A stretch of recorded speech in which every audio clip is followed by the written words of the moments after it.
Đi về nhà cụ mà, đi về cụ. Cho cái nình đây mình về. Cho cái nình đây mình về.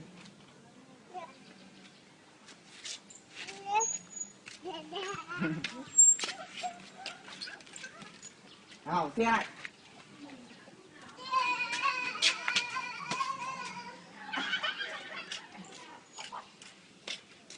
Đây Ninh này, đây.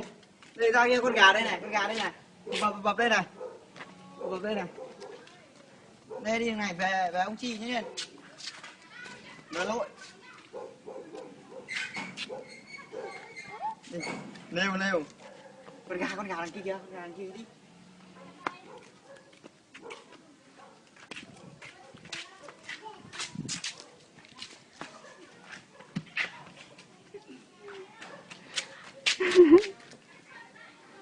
Đi kia, đi theo anh Vương kìa, nhanh.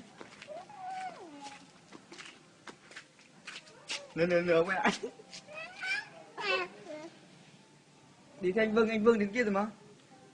Chạy đua với anh Vương. Đi. Cái này bẩn nhỉ. Thế đi con đi đi. Vương. Anh kia chạy mạch về rồi. Kìa.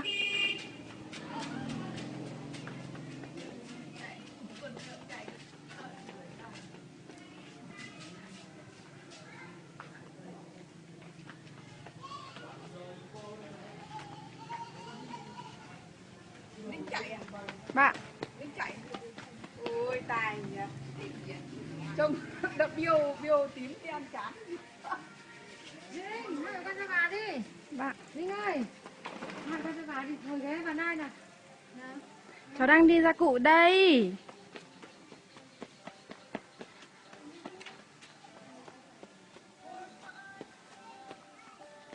Nội này, nội.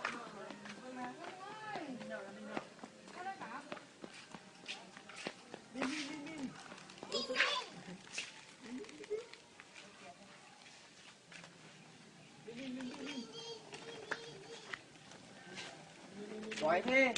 Này của Mim nhá.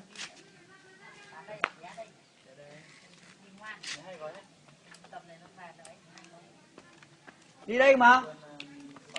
Đây cơ mà Linh. Vâng. Bên này cơ mà con ơi.